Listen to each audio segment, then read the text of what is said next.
Support. The maestro, please! We're into the first part of October, or as others like to call it, the first part of Halloween. This will be for the week of October 1st, 2019. On this day in music back in 1980, Queen began a 3-week run at #1 with Another One Bites the Dust.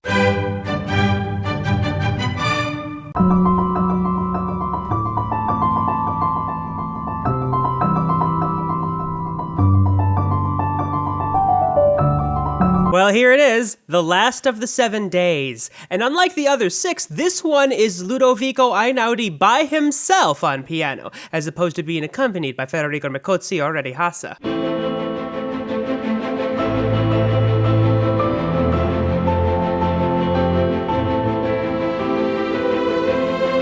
If you enjoy Downton Abbey, you probably enjoyed the Downton Abbey movie, and if you enjoyed the Downton Abbey movie, you probably enjoyed the soundtrack from the Downton Abbey movie, so here's that. Don't mean a thing if it ain't got that swing.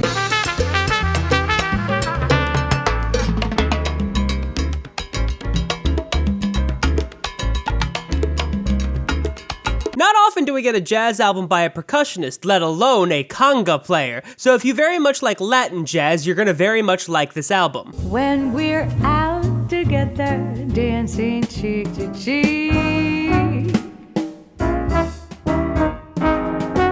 If the name of the album didn't tip you off, this is a collection of songs from movies all done by Svetlana herself. We have old ones like Cheek to Cheek from the 1935 Top Hat, and even more recent ones like Remember Me from Coco. So shout out to Svetlana for covering such a wide range of movies.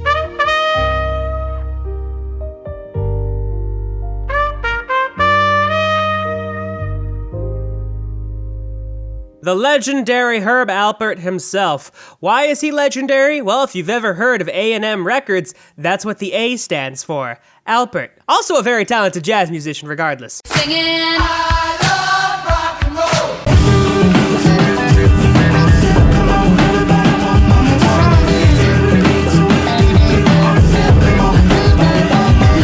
If you like Alabama Shakes, you're gonna like this album, because Brittany Howard is the lead singer of Alabama Shakes, and this is her solo debut album. And this album really shows just how diverse of a singer she truly is. Only you can hear the headline.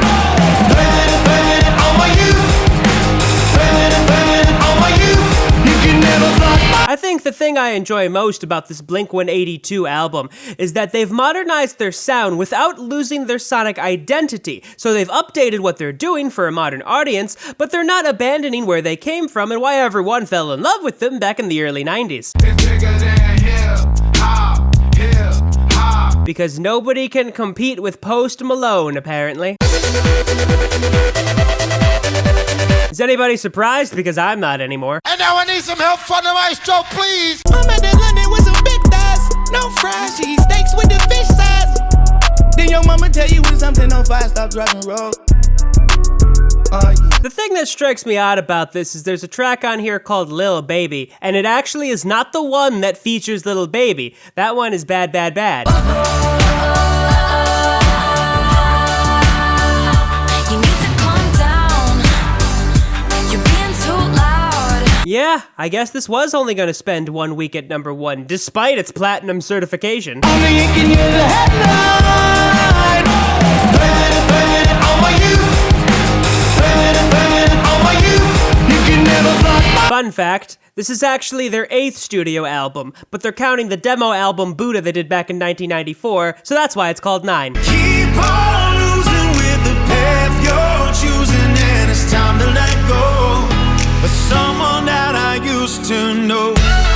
So they're getting a little bit of flack from incorporating a lot of electronica elements that Zac Brown has done, especially with his side project, Sir Roosevelt. But I think it works really well. However, I do agree it does take away from their more traditional country sound. Yeah, Hollywood is bleeding, but we call it home. Outside the winter. So we talked about beer bong and Bentleys on this show a total number of 21 times.